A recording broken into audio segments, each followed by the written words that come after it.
तो आज गोपियों के साथ महारास, सारी गोपियों को जब पता चला कृष्ण आ गए, कृष्ण आ गए, तो सारी गोपियां चली आईं और सारी गोपियां आकर अनेक प्रकार के भगवान कृष्ण को आनंद प्रदान करें। उसके बाद प्यारे उसी में काम के प्रभाव को करने के लिए कामदेव भी आ गया। भगवान कृष्ण को काम वासनाओं से लिप्त करने के लिए स्वयं रति के साथ जब काम वहां पे आया, कामदेव जो भोग विलास का स्वामी होता है, जैसे ही वो आया प्यारे, उसके आते ही बड़े प्रेम से भगवान समझ गए कि ये कोई और नहीं, जैसे ही भगवान के ऊपर अपना प्रयोग करना चाहा, भगवान ने उसको भी जला के भस्म कर दिया। इस प्रकार से भगवान ने सुंदर गोपियों को अपना आनंद प्रदान करी। फिर सुदर्शन का उद्धार भी किया। सुदर्शन एक बार जो है गोपालों की इच्छा पूर्ति करने के लिए बैलगाड़ियों पर सवार होकर अंबिका वन में भगवान चले गए। सरस्वती नदी के स्नान करके सभी लोग महादेव अंबिका का पूजन किए, रात वहीं सोए। शिवरात्रि का पर्व था। उसी वन में एक अजगर रहता था। वह सोते हुए नंद बाबा को पकड़ लिया। बाबा चिल्ला उठे, कृष्ण यह बड़ा सांप मुझे निकल जा रहा है, तुम्हारे शरण में आया हूं, मुझे आकर बचाओ। आवाज सुनकर गोप ग्वाल बाल जलती हुई लकड़ी से उसे मारने लगे, परंतु नंद बाबा नहीं छोड़ा। पीछे कृष्ण ने अपने पैरों से जैसे ही स्पर्श किया, वह अजगर तुरंत दिव्य सुदर्शन विद्याधर नाम के स्वरूप से सुंदर रूप में खड़ा हो गया। राजा परीक्षित ने पूछा कि प्रभु इसके क्या गुण थे, ये था कौन? बोले कि सुदर्शन से ही पूछो।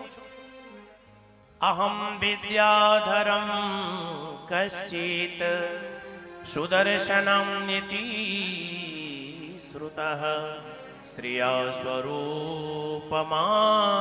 पश्चात् विमानेन चरम दिशा। मैं पहले सुदर्शन नाम का एक विद्याधर था। मुझ में सौंदर्य और लक्ष्मी दोनों ही थी। विमान पर चढ़कर सभी दिशाओं में चक्कर लगा रहा था। एक बार अंगिरा ऋषि को मैंने देखा। वो थोड़े रंग से अच्छे नहीं थे, कुरूप थे। उन पे मैंने जब हंस दिया संत के ऊपर, उनके हंसने के कारण मुझे श्राप दे दिया कि तुम जाओ, तुम्हें अपने जो शरीर, अपनी सुंदरता पे जो अभिमान है वह सारा चला जाए। उनके चरणों में जब मैं निवेदन किया तो बोले कि जाओ, कृष्ण लीला के हेतु आएंगे तो उनके चरण से तुम्हारा कल्याण होगा। भगवान ने उसके बाद शंखचूड़ का वध किया। होली की रात थी। कृष्ण और बलराम अपने गोपियों के साथ वन में विहार कर रहे थे। उसी समय कुबेर का बेटा अनुचर शंखचूड़ नाम का राक्षस आकर के तयु निरीक्षतो राजस्थानम प्रदाजनम, गोपियों को उठाकर उत्तर दिशा की ओर उस महाराज से ही लेके भागने लगा। जब गोपियां चिल्लाएं, कृष्ण कृष्ण करने लगी, तो बलदाऊ ने साल वृक्ष को पकड़ा और उस साल वृक्ष को लेकर दौड़े। गोपियों को वहीं छोड़कर वो भागा। कृष्ण उसकी कनपटी पर एक घूंसा मारे। उसके भगवान के एक दंड प्रहार से उसका प्राण समाप्त हो गया। राजा परीक्षित ने कहा कि ये कौन था? बोले कि ये कोई और नहीं, पूर्व जन्म में यह गोलोकवासी भगवान कृष्ण का भक्त दामा नाम था। बलराम जी जो है, इसने ये जो है गोपियों में और कृष्ण के बीच में मतभेद करता था। इन कारण से भगवान ने कहा कि जाओ, तुम दैत्य हो जाओ। भगवान के चरणों का आश्रय लेकर सुख को प्राप्त हुआ। अरिष्टासुर का भी भगवान ने वध किया। ये कंस के द्वारा एक दिन अरिष्टासुर नामक बैल का रूप धारण करके असुर आया और उसने भी पृथ्वी को कंपनमय करने लगा। सारी गैया मैया उसके चिहाड़ से अपने गर्भ को नष्ट करने लगी। ऐसे में भगवान गए और बलराम भैया ने उसके दोनों पैर को पकड़ा और घुमाया और ऐसा मारा कि तुरंत वहीं उसके प्राणांत हो गए। ये पूर्व जन्म में बृहस्पति का वरंतु नाम का शिष्य था। एक दिन वह अपने पास पड़े हुए अनेक अपने माता पिता के सामने पैर फैलाकर माता पिता आए और माता पिता के आने पे पैर नहीं मोड़ा, उनका अभिवादन नहीं किया, खड़ा नहीं हुआ। आजकल ऐसा ही होता है, पिताजी आ जाए तो कुछ संस्कारवान, अपने परिवार को आप समझ लेना कि आप लोग संस्कारवान हो कि असंस्कारवान हो, कहने की जरूरत नहीं है। और इसका क्या है कि अरिष्टासुर बना, असुर बन गया। अपने माता पिता बड़ों के सामने जब माता पिता आए तो पैर फैलाकर बैठा लेटा हुआ था मस्ती में। पिता आ गए, बात भी कर लिया। आजकल ऐसे ही होता है ना, पिता आए सोए सोए, अरे जाइए बाद में बात करिएगा, क्योंकि पिता थोड़ा कमजोर होंगे, धन नहीं होगा। धन हो तो फिर कोयरी की देवता की तरह खड़े रहे। लेकिन जब धन कम हो जाता है, माता पिता के महत्व जब कम हो जाते हैं, तो आज के कलयुगी जो बालक हैं वो माता पिता के सम्मान में कमी कर देते हैं, ये ध्यान रखना। तो वही जो है अपने पुत्र को द्वारा इस प्रकार के अभिमानत्व को प्राप्त करके अंतःकरण से निकला के जाओ, तुम असुर हो जाओ। वही अरुष्टासुर बैल की तरह बैठे हो, लेटे हो, जाओ बैल योनि में जाओ, भगवान के चरणों से इस कष्ट से निवृत्त हो पाया। इधर नारद जी कंस के पास गए, कहे कंस सुनत है ये जो छोटे छोटे छोटे छोटे अकासुर बकासुर धेनुकासुर चारुण प्रलंब मुष्टिक को भेज रहे हो, इससे तुम कमजोर हो रहे हो। भगवान ने भी सोचा, हम कब से सोच रहे हैं हमको गर्मी कहाँ हो रहा है, समझ ही नहीं पा रहे हैं। भैया वो कूलर चला देना, उसको चलवा दो, दोनों चलवा दो, थोड़ी हाल में गर्मी हो गई। अच्छा मुझे कथा में ज्ञान ही नहीं कि ये भी पड़ा हुआ है। गर्मी दे रहा है।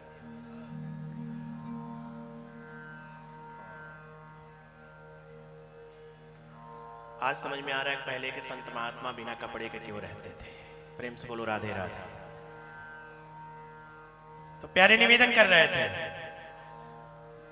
कि जिस समय नारद के पास, कंस के बाद नारद जी जब गए तो बोले कि देखो तुम जो छोटा छोटा अपने असुरों को भेज रहे हो ना, ये सारे असुर,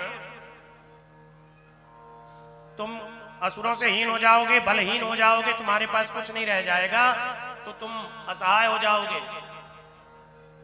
तुम्हें कुछ करना चाहिए। मैंने उसी समय कहा था कि जिस समय देवकी और वासुदेव को रथ पे लेके जा रहे थे, अगर उस रथ पे ही मार दिए होते विवाह के बाद ही, तो ये दिन नहीं देखना पड़ता। इसके बाद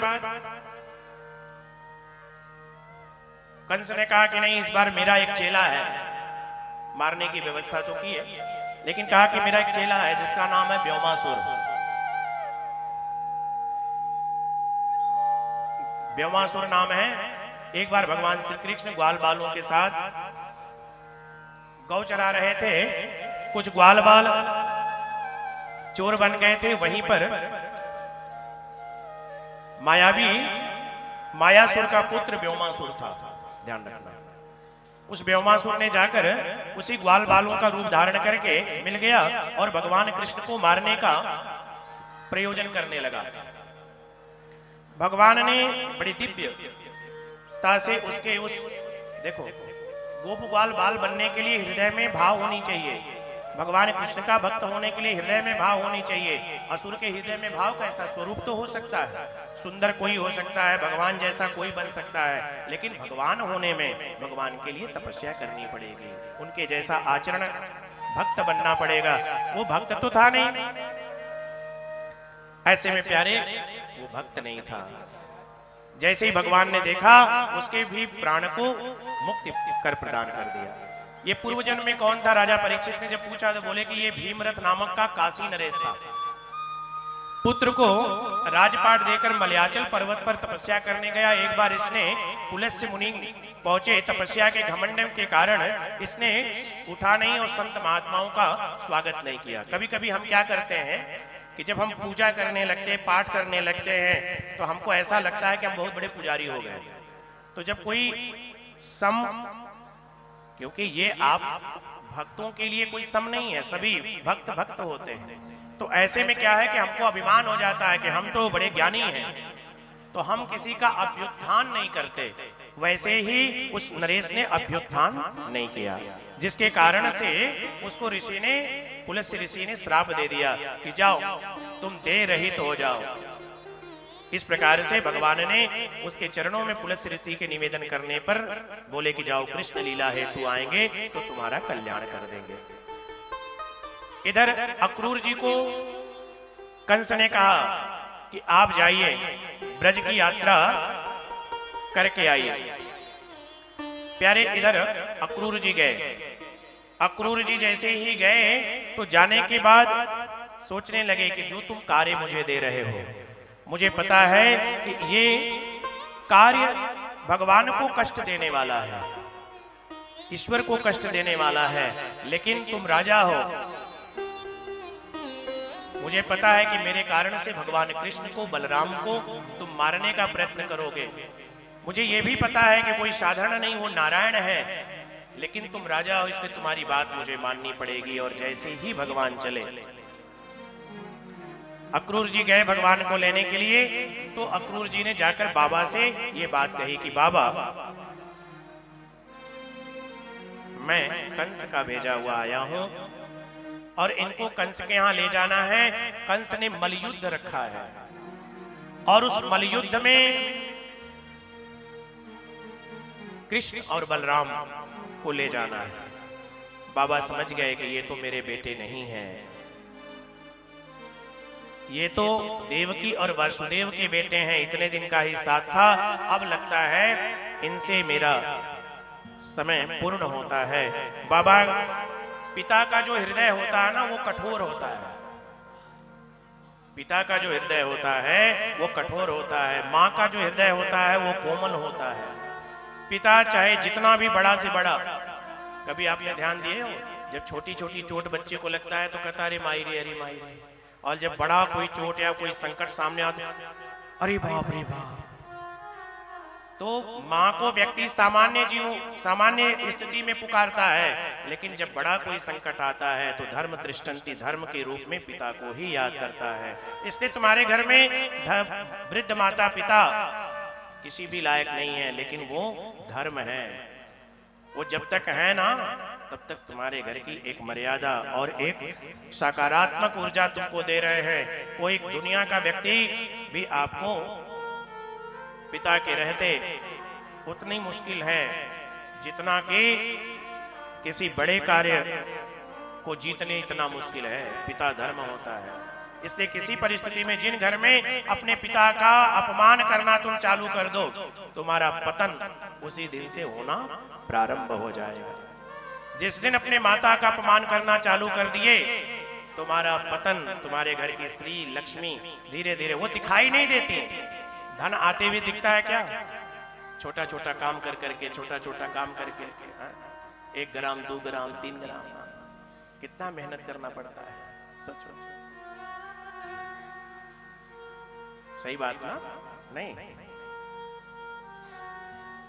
कितना मेहनत करने के बाद वो धन दिखता नहीं। छोटा छोटा जैसे बूंद बूंद जुटता है, वैसे ही ये जो माता पिता के, अपने बड़ों जनों के अपमान होते हैं, वो अपमान भी तुम्हारी श्री लक्ष्मी को बूंद बूंद करके घटा देती हैं। और एक दिन माता पिता के अंदर से जब प्रेम नहीं निकलेगा, उनके अंदर से आशीर्वाद नहीं निकलेगा, तो न चाहकर भी आपकी श्री लक्ष्मी, भले ही उसी माता पिता का बनाया हो, वो धीरे धीरे नष्ट हो जाता है। इसलिए माता पिता से प्रीति सभी की होनी चाहिए, ये ध्यान रखना। अच्छा, ये सब इतना बढ़िया से बैठे, ताली भी नहीं बजा रहे क्या? हम तो करने वाले नहीं महाराज। नहीं, उसके 2 कारण है कि कहीं ऐसा न ताली बजाए तो डांट पड़ जाए ना, ये भी बात है। ऐसा नहीं है, जो बातें अच्छी लगे तो हमें भी लगेगा कि हम सही कह रहे हैं, नहीं लगेगा कि सब उसी विभाग के हो। प्रेम से बोलो राधे राधे।